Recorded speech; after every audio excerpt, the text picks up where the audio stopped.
Welcome to the United States of Tiffany. Our commentary offers a humorous take on wrestling.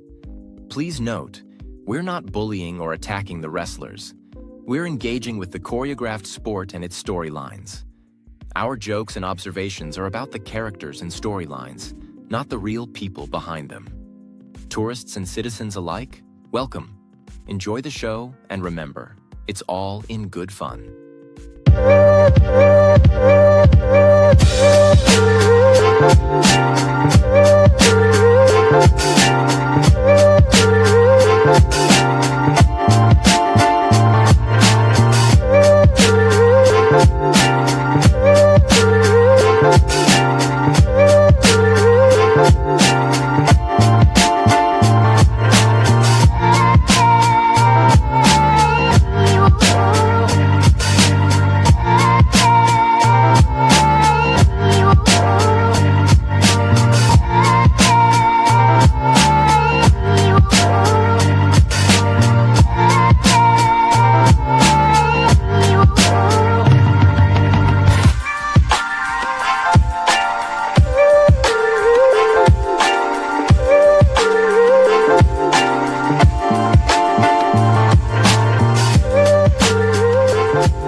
Alrighty then.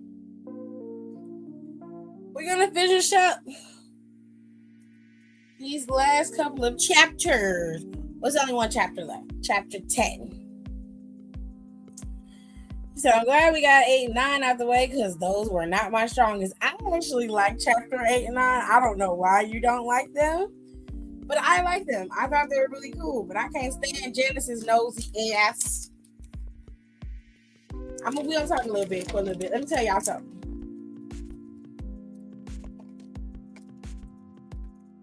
There is a good reason why my husband hates watching movies with me. And that is because I am very good at foreshadowing. I usually can see where things are headed before we finish out, and I kind of have an idea, but I don't want to say anything because Rico will change it. He will change it if he knows that I can tell where it's going. But I have an idea, but I'm not going to say what I think is happening. I'm going to be quiet. However, Antoine using the crowd's ire of John was not in. It wasn't a new trick. It was just something that I expected of him. His arrogance and his ability to not think further than his own ego is what is ultimately going to be his downfall, in my opinion. I know that he more than likely will gain control of the nest. At least that's the way my brain is processing it. And when he does, everything's going to fall apart, if that even happens. However, I also don't like the fact that those old women are the ones who are like, using the crowd's fear as a means of getting them on their side. It's very reminiscent of what's happening now in our world when it comes to the government. Everybody's listening to those who they believe is going to help them, and everybody gets all their information from one source, the internet. And whether it's misinformation or factual information, everybody's arguing and fighting each other, but no one is listening. And I think that's the biggest problem here, is no one is listening. I think that John's ambitions they're not bad, but they are a bit misguided. So I'll explain it this way. I fully understand why he has the need or the drive and the desire to go after the college. It can be a massive boom for the colony, for the nest, and it could be a huge success if done correctly. The problem is there is a massive amount of infected over there, and they have lost so many people, integral people to the nest. This is not going to inspire a lot of hope or compassion from any of the people that are actively living in the nest, and they have already lost their respect and the need, and they have lost the ability to allow John to be a leader. They just let him coast because he was chosen. Everybody expected Antoine to be chosen as the leader, but you can tell now by how he's behaving that it's never going to be about the nest. It's just about him being at the forefront and the glory of the nest being under his control. He doesn't care about anything else. And that's the part that makes it really sad, because people are so hell-bent on making things be the way that they want it that they would sacrifice the greater good so that they can have what they want.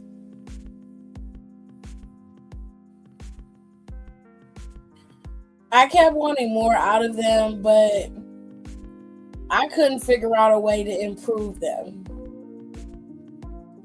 Well, what more do you want? I mean, I have to agree. So you see how I'm weaving shit. I can see very well. I don't like that. I also don't like how Georgina is leaving John hanging out to dry. She knows that he's doing everything in his power to maintain this place, and she's actively working to not only undermine him and Vix and everybody in the nest, but she's actively working to destroy everything so she can get back to where she wants to go, and also so they can take control of the nest. Girl, why don't you just go back to where you was? Instead of messing with these people in their livelihood. I don't understand it. In this post-apocalyptic world, I would imagine getting any sense of happiness and normalcy would be enough for me. Okay, that would be enough for me. But apparently, it's never gonna be enough. It's just sad. That's all I can say. It's just sad. Warren, the only one who got any damn sense, he was like, fuck it, I can't be of a help to anybody. I'm just gonna not be around nobody. I don't want to hurt nobody, and I don't want nobody hurting me, so I'm just gonna bounce. But it seemed like China and Warren like each other. Y'all like each other? Ooh.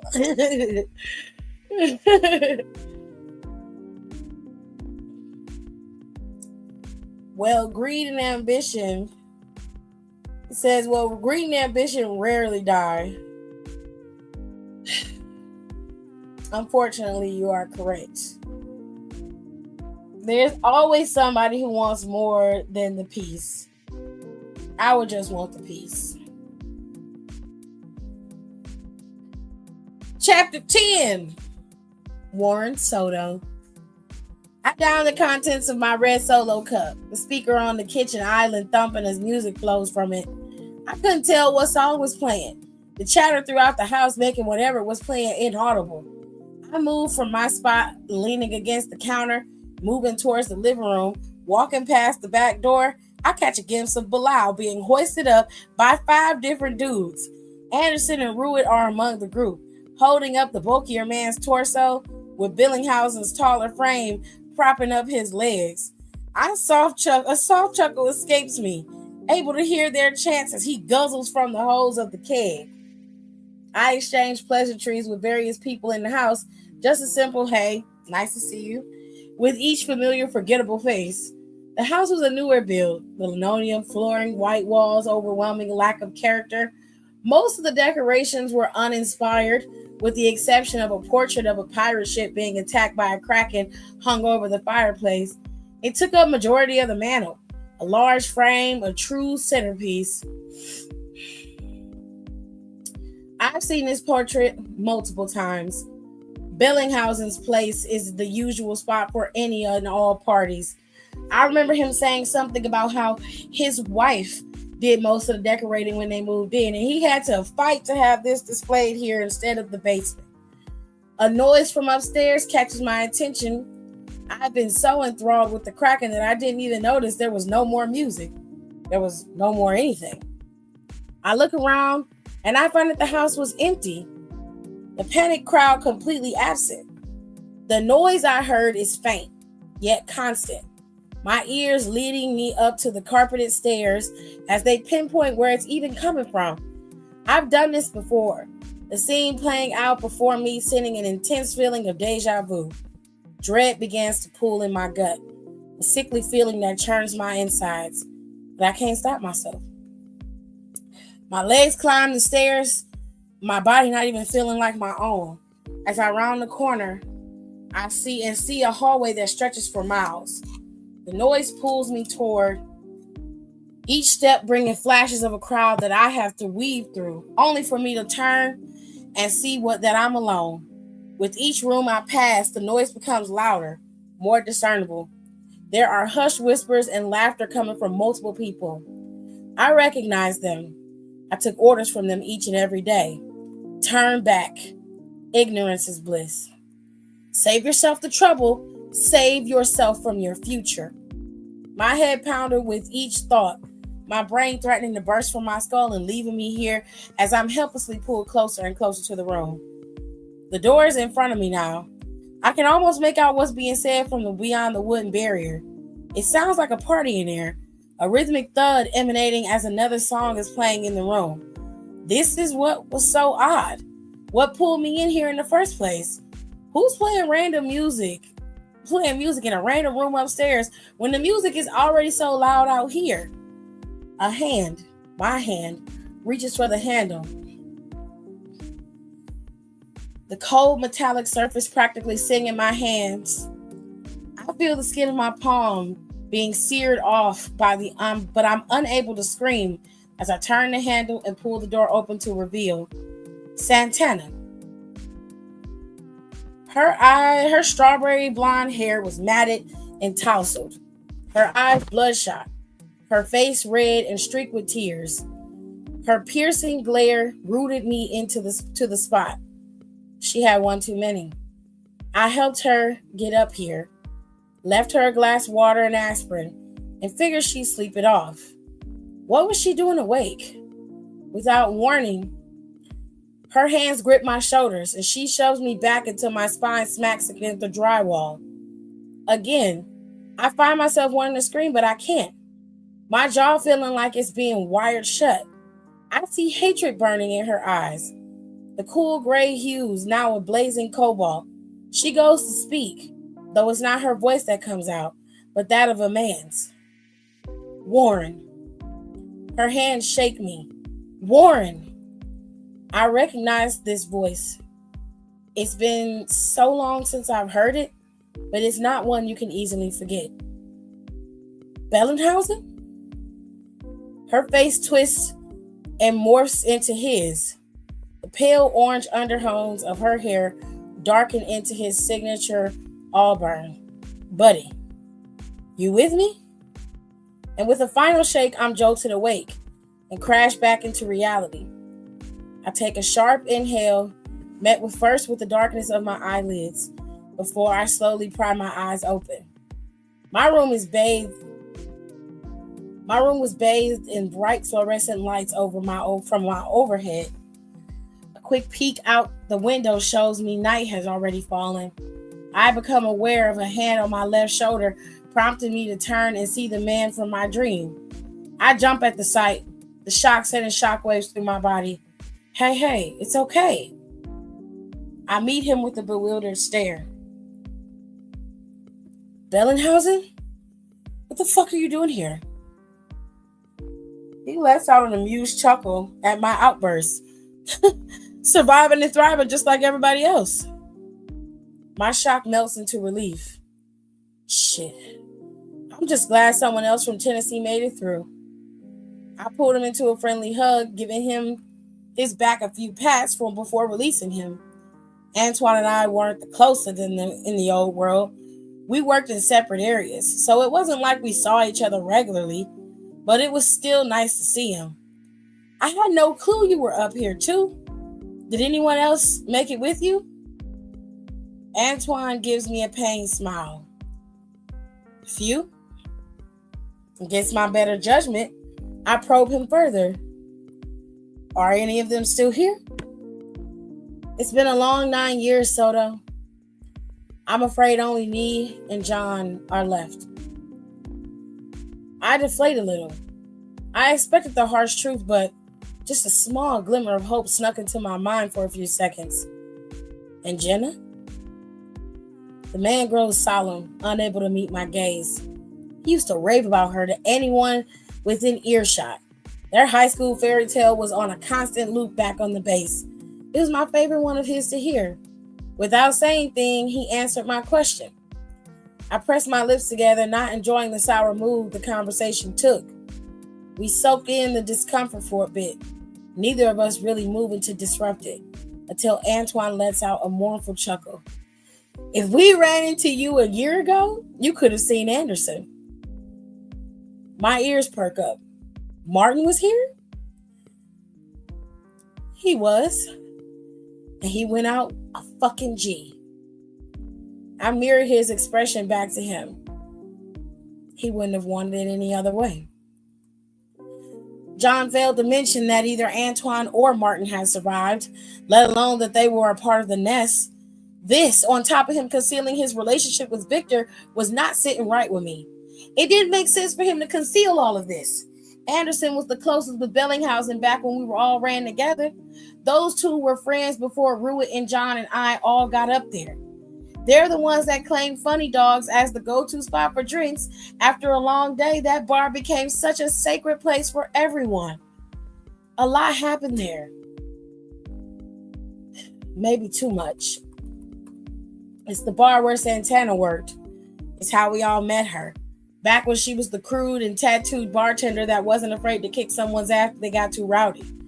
We loved her for her experimental cocktails, wild stories, and heavy pours, and she loved us for our deep pockets. She was more than a bartender, though. She was a shoulder or an ear, a friend or an accomplice.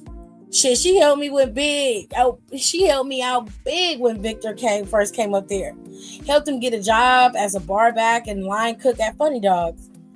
The memories of her are each their own little dagger. Every reminder is an additional twist deeper into my heart. They told you the good news? Antoine's words pulled me out of my stupor. News? The expedition to the college has been approved. Oh yeah. John really sold it to me, and I'm glad I could help. Yeah, I'm glad the council and the community let it go through. But I did have to use some elbow grease to make it happen. You did? Well, yeah. How? The taller man takes a breath, adjusting himself in the chair stationed next to my cot, a remnant of China's presence earlier. Well, it's pretty blatant that a good chunk of the people here don't trust you. So I recommended that your brother supervise. You recommended that? I know. But it's an open secret now that you and your brother don't like each other. So that ended up being a big help. A what? How? Normally people would think it's a conflict of interest. But since it's obvious you aren't on the best of terms, there won't be any inkling that he'd be dishonest. I wasn't thrilled about the recent development. John assured me that Victor was not going to be a part of this trip. It's one of the main reasons why I agreed to it. And I still don't know how to feel about him joining. John told me there was no way Victor would even consider joining. Oh yeah, he's pissed. But I knew we needed to find a way to rope him in somehow. His words stopped me short. I don't think I heard that right. You wanted him to join the trip? His eyes go wide for a second, catching himself before correcting his face. Well, he was the reason we made such headway as we did the last few tries. So of course we were going to need him. Your brother's quite the tank out there. He is? Victor was scrappy for sure. I had to drive him out of a few fights when we were growing up, and even some after he joined me in Tennessee. But I would have never described him as a tank. Antoine just gives me a bemused look, arms up in defense of himself. I was just as shocked as you when I saw him in action. But give that dude some access? Oh, he's clearing. He laughs at his words before shifting the conversation to a standard. How have you been since the world went to shit session? It was a nice step into small talk, a stride I was going to find myself in the coming weeks. It was a slow week before I got my stitches out, but With the constant visits of China, John, and Antoine, I got through it fine. Once the stitches were out, it was all ships go and all hands on deck. Having survived on my own for so long, the training regimen John created for me was a breeze. I already knew how to operate most firearms, handguns, semis, and full automatics, the big guns. However, it made too much noise to be fully useful. John and I were sitting in what we called the war room. It was really the gymnasium of the high school, storing most of the tenants, and it's where most of my training took place. It was a large room sectioned off with areas for a specific purpose. There was a training area where the two of us would spar, a workbench off the corner that had a pile of scrap and parts strewn around, and a large table in the center that was covered with various folders and documents. I had a surface level understanding of the waste. I knew they were dangerous and that when in groups, could not be handled alone. I knew the disease spread by an infection in the bloodstream, and you have a week from contraction to purify before you reach the point of no return. Looking at all the data John and the Nest have been able to gather, it scrimped any knowledge I thought I had. We've been trying to narrow down some weaknesses of the waste for some time now. He points at several diagrams held up by the thumbtacks. For now, we know that they're weak to fire and loud noises. They can't swim, and it's easier to take them down with melee weapons. His hand pivots to show blueprints. We've been able to engineer flamethrowers by breaking down faulty guns and planting gas cans in a kerosene dispenser. He removes the tack holding the paper on the corkboard and hands the blueprint to me. It was a pretty robust design. While the safety is on, pulling the trigger will just dispense gas and send out the flames, while turning the safety off will release kerosene to shoot the flames out. Impressive, right? I look at John, face beaming with pride. It's quite the invention, yes. This is your brainchild? He lets out a soft chuckle. No, this is your brother. He cocks his head. I cock my head to the side. Victor did this? Not by himself, no. He had Tyshawn to help him. He's way more skilled at actually building something like this, but he's shown him a lot. Thoughts of Victor began to swim in my mind, mainly the idea that the man in front of me was sleeping with him. As an older brother and John's best friend, I'm obviously not thrilled about it. He's my baby brother, and I don't know, it just feels weird. I know John's a good guy, definitely leagues ahead of that douche he was with before I left. And I guess the age difference isn't as weird anymore. When Victor showed up at my doorstep, he was 18. I was 22, and John was 24. But now, 14 years later, we're all in our 30s. Shit, we're in our 30s. I quickly shake the existential dread from my head. With everything else going on, I can't afford to flip out about my age.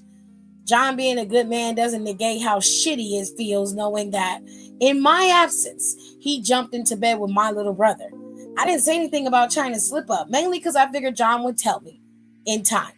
But it's been a few weeks now, and I'm just now finding out more things he's keeping from me. Why didn't he tell me that Antoine was here? Why didn't he mention Martin's passing? Thinking back to the few times Antoine visited me, it was mainly cordial shit. He filled me in on some of the things that have happened in the last few years. He highly spoke of the previous director, Fitz, shed some light on how people feel around here are feeling. John has been making a few strides to improve and innovate, but he has fallen out of favor at an alarming rate. It was hard to believe at first, but seeing what he's been keeping from me, I can see how that may happen. I was still rooting for him. I've been meaning to have a one-on-one with him and maybe see if I can point him in the direction, but that would require admitting that I know a good chunk of information that I wasn't supposed to know. Information he wasn't sharing with me. Hey, Johnny boy. Yeah? He's back to me now, pinning the blueprints of the flame blower back on the corkboard. About Victor. His back stiffens. What about Victor?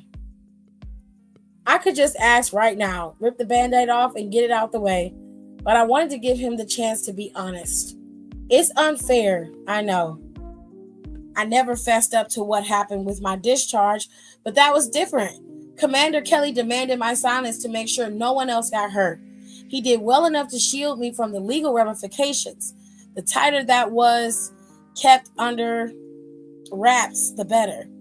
But this was different. He's been pretty busy, huh? I've been hearing about what he's been up to. John turns to face me, a hesitant smile tugging at his lips. Yeah, he's been quite the asset. Asset? His smile grows. Yeah, he's been a big help, especially when he was the head of countermeasures. The what? The head of countermeasures. He was responsible for making sure everyone was safe and responsible for the locking mechanisms on the gates along the fences. He made the locking mechanisms? Oh yeah. I barely even know how they work. I just know how to bypass them. Wait, what? Bypass? That's classified business. I let out a soft chuckle. Oh, the director has secrets. The top of his ears turned a shade of pink. Something like that. You and my brother close? The taller man freezes a bit, his awkwardness radiating in waves. If I didn't know what I did, I wouldn't see it for the tell that it is. I wouldn't have backed him in the corner the way that I have. You could say that we're close. I mean, I made sure to keep my promise of looking out for him. My stomach twists a little at his words, his discomfort slowly seeping into me. I don't respond to him, casually letting the silence take over the conversation as we both stand there. It's a weird dance that we're doing. We both clearly have shit to say, yet neither of us wants to make the first move. We stand there with the tension, it almost becoming its own person at this rate, letting it continue to build before John finally pipes up. Look, Warren, about Victor. I look at him expectantly, ready to hear what he has to say. He lets out a huff. In truth, he's cut off by the gymnasium doors open. Sound echoing off the walls as Victor strolls in. What? Vix? He marches in quickly, clearly a man on a mission, stopping only when he reaches the both of us. I'm just checking to see your progress with him. What have you got? John shoots me a wide-eyed glare, prompting me to shoot him one back, both of us clearly taken off guard. Victor was dressed in the same getup as the last time I saw him. Black cargo pants and boots, though this time the massive hoodie was missing, wearing a tight black crew neck shirt with the large garment. Without the large garment, I was able to see Victor in full. His neck, chest, and arms were tatted. He had started falling down a rabbit hole of body modification when he was still in college, especially after he joined the band. He was way more covered than the last time I saw him. His timid nature from the first reunion was gone, replaced with a more rigid aura. Even when his smaller frame, his look and posture showed a more imposing stature. He met John, his apparent lover, with a pointed stare, keeping his arms clasped behind his back while he softly chewed the ball of his labored piercing. Well, I mean, it's going pretty good. Just pretty good. Well, we have a lot of ground to cover. I've been showing Warren some of the stuff we've come up with, like your flamethrower. I'm sorry, you've been showing him things? I thought you two were sparring and training for the trip. Well, I know that what he can do in the field. I served with him. That was 12 years ago. We need to know what he can do now. He survived on his own these last few years. Ugh. Victor, what are you doing? My brother walked away from John, gliding past me over to the sparring area. He begins moving the dummies out of the way and lines them up against the wall. You said you've seen what he's made of, Victor says. Let me see what he's got. Victor, you can't be serious. I'm plenty serious. Now come on, put him up. He gestures at me, invitation swirling in his eyes. I send John a confused stare. Now his turn to mirror my face. Turning back to Victor, his face is unchanging. Victor, I can't. You can't what? Cause John been propping you up to everyone like you're the fucking Holy Grail? So show me what all the fuss is about. He motions for me to join him, posture unmoving. I move toward him begrudgingly. All right, I'll bite, but I'm just placating you. He aims an eye roll at me. Oh, please. Just don't pull your punches. He cracks his knuckles and readies his stance. I won't go easy on you like Yaya. The use of John's real name throws me off a bit, but I ready myself as well. We circle each other at first, merely sizing each other up. Before I decided to humor my younger brother, I throw a punch at him.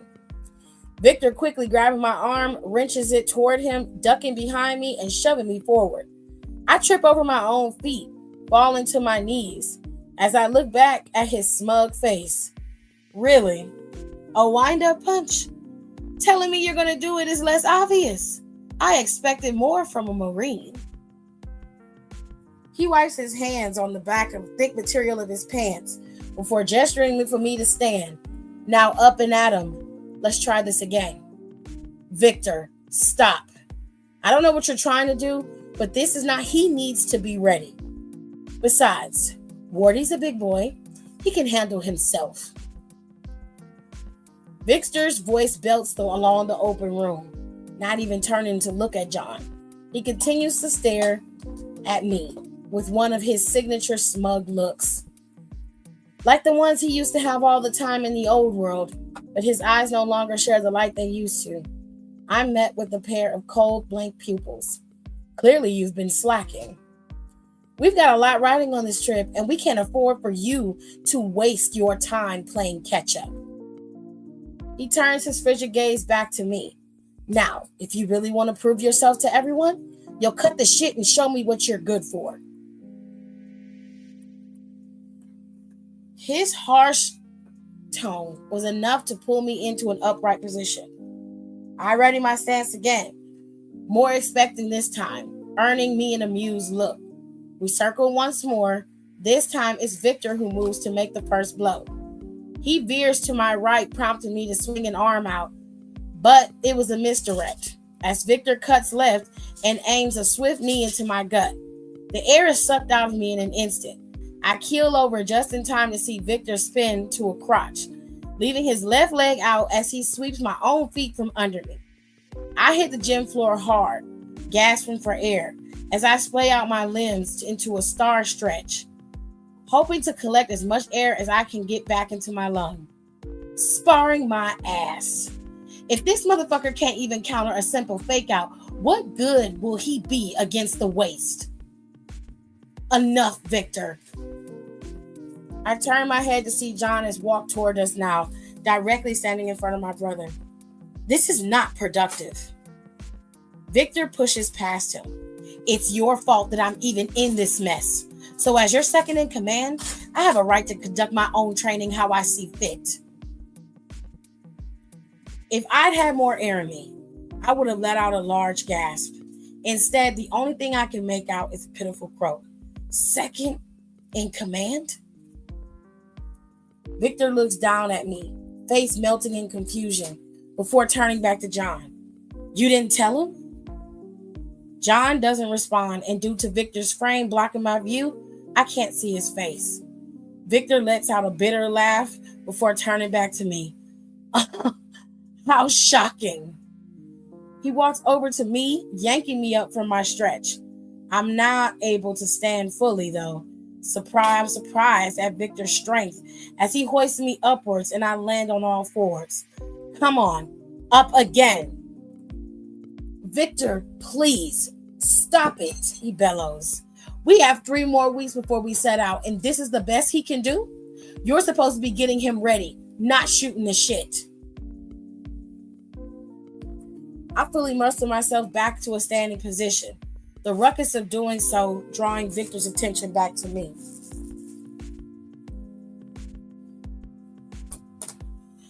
And if this is all he's got, then we got a lot more work to do. John looks at me now, a look of worry printed onto his face. Are you good? He's pleading for me to stop in his head. I bet, but Victor was right. We've run through enough drills, done a couple workouts, and did some light sparring, but I was rusty. I haven't done serious hand-to-hand combat in ages. With all of my run-ins with the race, my strategy was always been to avoid and evade. In my prime Marine days, I wasn't the most skilled combatant. I got well enough to make it through, but I was rarely the one you wanted in a fight. Times were different. What flew in the old world doesn't fly now. It can't fly now. It is do or die. As much as I didn't like getting my tail whooped, at least it was Victor doing it. I'd asked him about to John in China, both of them giving me lame excuses, stating he was caught up with his work for the community. But Antoine gave it to me straight. He was not happy I was here. He was making sure he did everything he could to not see me. Why he decided now was a good time to stop by, I don't know. But what I did know is that he's here now. He's kicking my ass, but at least he was here to kick my ass. I needed to get better. I needed to be better. And if Victor was showing me where I can improve, then that's what I'll do. I look back at a stressed John and shake my head. He's right. I need to be ready. I square up with Victor again, and we go back at it. I was more ready this time, settling into a smooth back and forth. He was a quick little shit. His smaller frame darting around as he invaded a good chunk of my blows. Whatever hits I was able to land, he would block or redirect and give them the upper hand. My little brother is a long ways from the scrappy kid I used to swoop in and save. He was a cleaner and more precise. He would drop me multiple times, always finding a way to disorient and sweep my leg, I figured out the pattern. I threw a punch to bait him. He grabbed my arm quickly, and this time I anticipated the yank and yanked him right back, creating a battle of wills as I kept my eyes on his legs. My theory was right. He shifted his weight slightly, getting ready to hook his foot on the inside of my leg for a sweep, but I shoot my left leg out and swept him off of his feet. He course corrects well enough, maintaining a hold of my forearm as he drags me down into a roll. His grip on me is steadfast as I twist on the ground on my knees. Victor mirroring the maneuver, I use my free hand to grab hold of the one holding me hostage, twisting it inward. Victor lets out a grunt of pain, face contorting into a grimace and socking me with a stiff right. The impact springs him off me, stunning him at me as I fall back. The pain blooming along my left temple tells me that I'll be marked up good. Victor was way more skilled in hand-to-hand than I'll ever be, but little by little, he's showing me how to map him. He hits hard, I'll give him that, but that was a strike of desperation.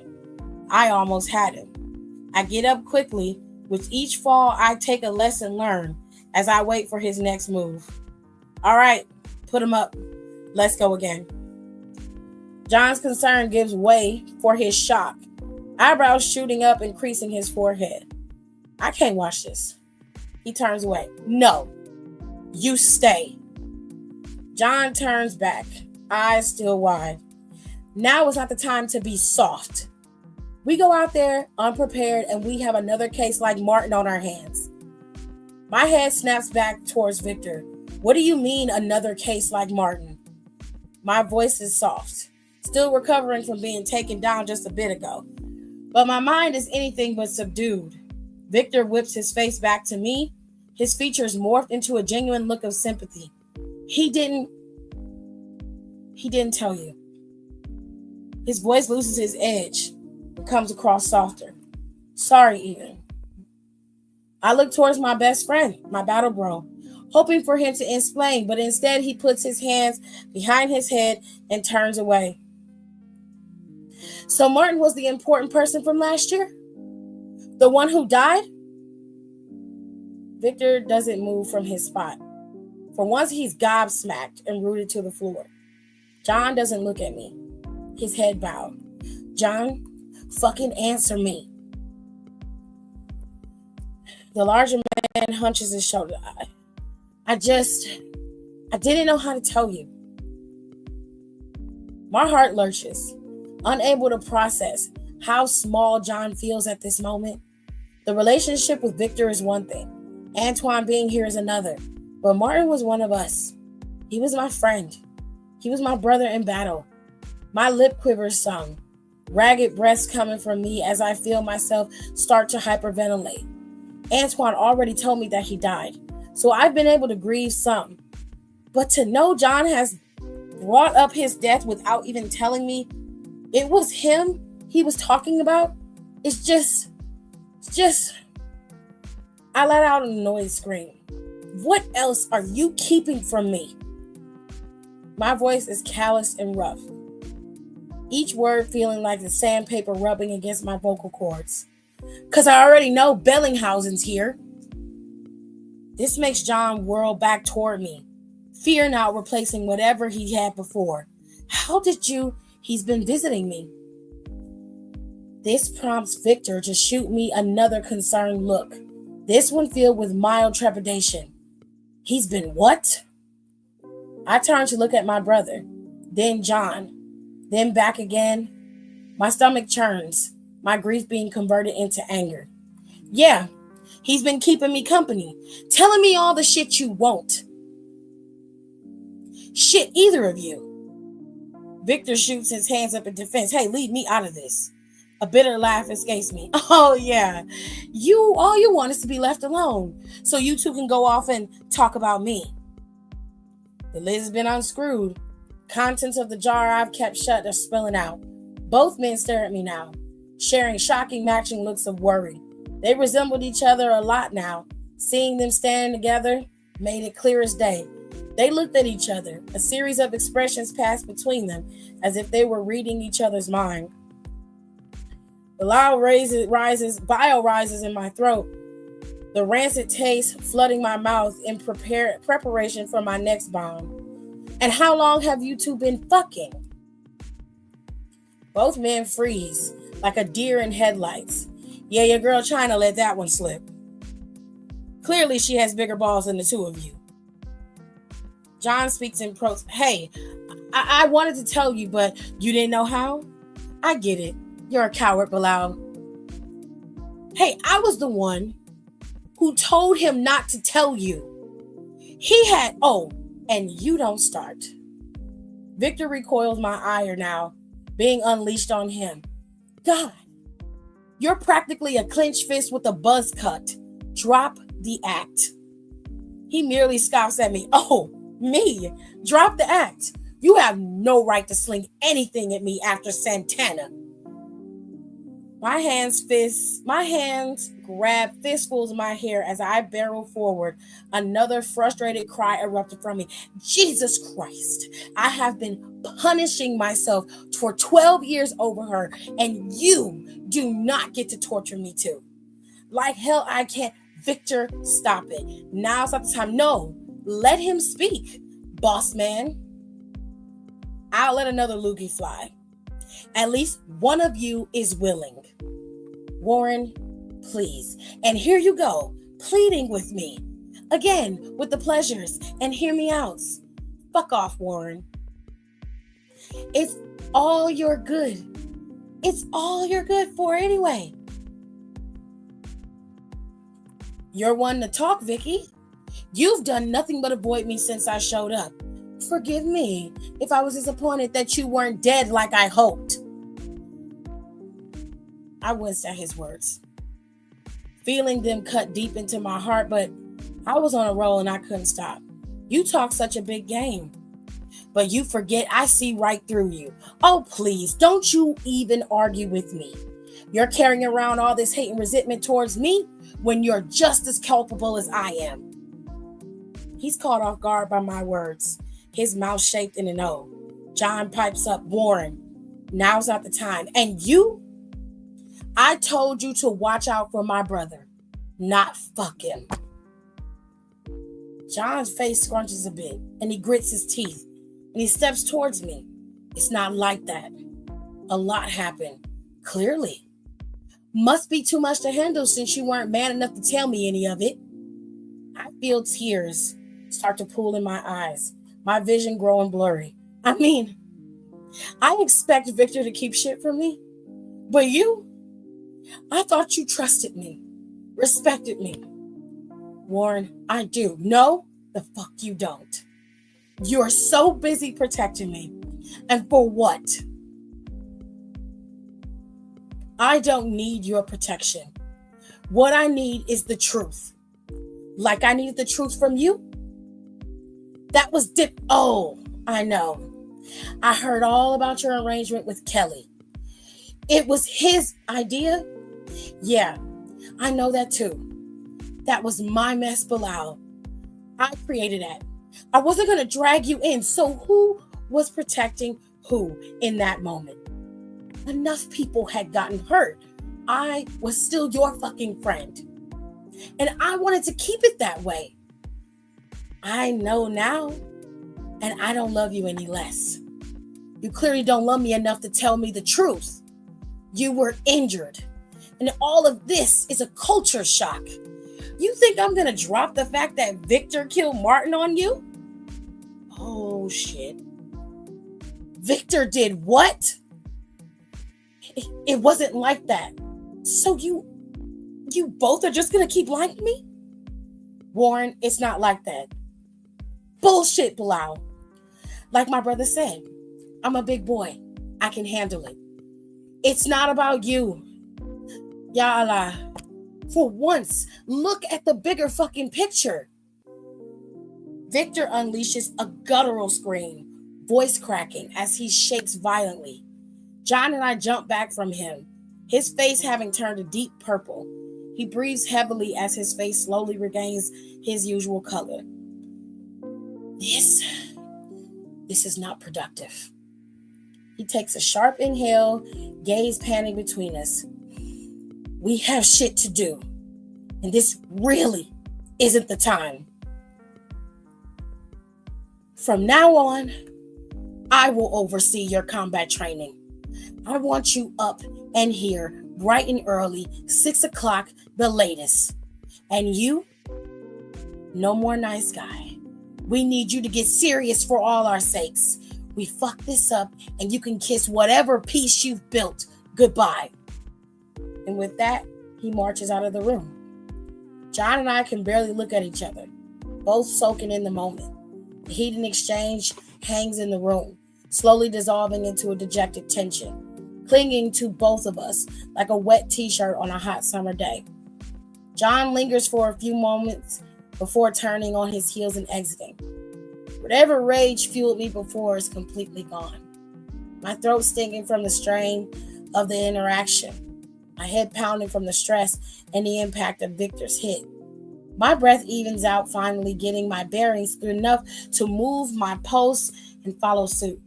I exit the gym, find my way to the main hall of the school, ascending up the stairs to the room John had arranged for me.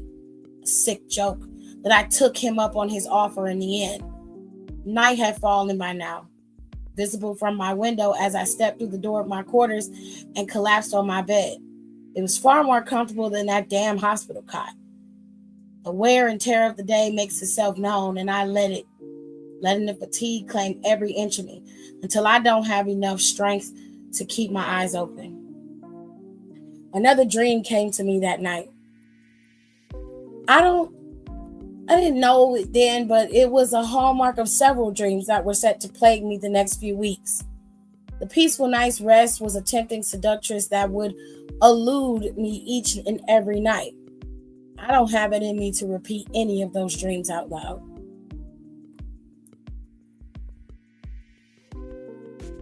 Ooh, goodness. Wowzers. This is the section of the chapter that I stayed up till 4 a.m. writing. Well, ladies and gentlemen, that was the end of chapter 10. Yikes. Oh no. The boys, they're fighting.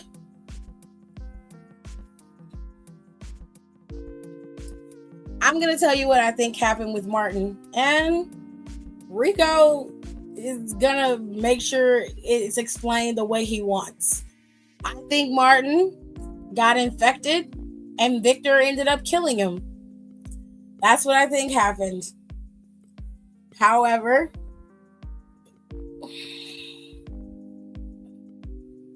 it's crazy. Oh. And it's from multiple characters. Yeah, it is. But I mean, it's a good way to put it. Just that I added her getting him a sweater for you, Tiffy. Oh, I like them together. Ooh, I think that little part of him snitching on her is going to get him in trouble with Miss China, honey. But I like them together. I think they're cute.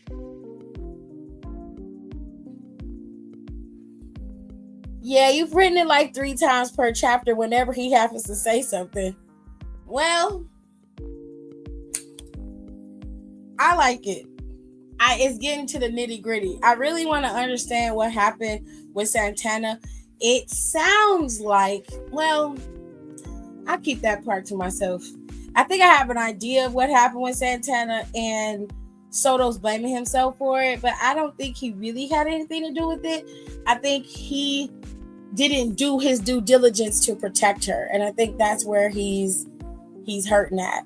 Oh, regardless of your theories, I know how I want the story to be told, so I'm not changing the direction, but you're close. Oh, well. Awesome sauce. I mean, we are getting a better understanding of everything, but it just seems like everybody in this situation needs clear therapy. John is a severe people pleaser and a master manipulator in his own right. Everybody sucks in this situation. Warren is also being manipulated by Antoine, and he doesn't realize it because he doesn't understand the dynamic of what Antoine is trying to do. Antoine is forcing these 3 men to be together, and he knows that each one of them is hiding secrets from the other. He knows that eventually they will take each other out. I don't know, man.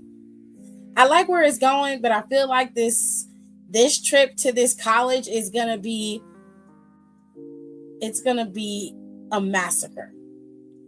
I hope, though, that they pull it off just for the sake of pulling it off. And there are definitely going to be casualties.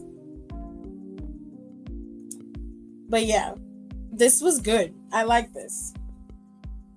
I'm going to get my ass up out of here because I have to get up in the morning and do my mom's nails. And I have to get this house cleaned up. I got a lot to do. So I will tell you guys what. We will do another reading and chill, I say, in a few weeks. So next week this week we have Battleground, Saturday night main event. So we're not going to be able to do reading and chill this week. The week of the 31st, I think we get a bit of a reprieve. And then after that, we have Money in the Bank that weekend. Okay. So I'll be able to do a reading and chill on the 31st and one on the 14th, which is what I think I will do. Okay.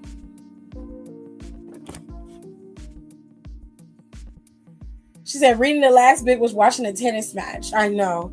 Now, when I do reading and chill after we get done with Rico's book or in between the time that he's finishing writing his book, I'm going to be reading a different book, and I might be on camera for that because I am not going to be able to have the book up for you guys to read. So I'm going to put some books up to see if you guys want to read some of those with me, and we'll start planning out our reading and chills every month. I got to go. See y'all next time. Thanks for tuning in. Don't forget to rate, comment, and subscribe for more wrestling content. Check out our merch and consider becoming a member for exclusive perks, special emojis, and members-only content.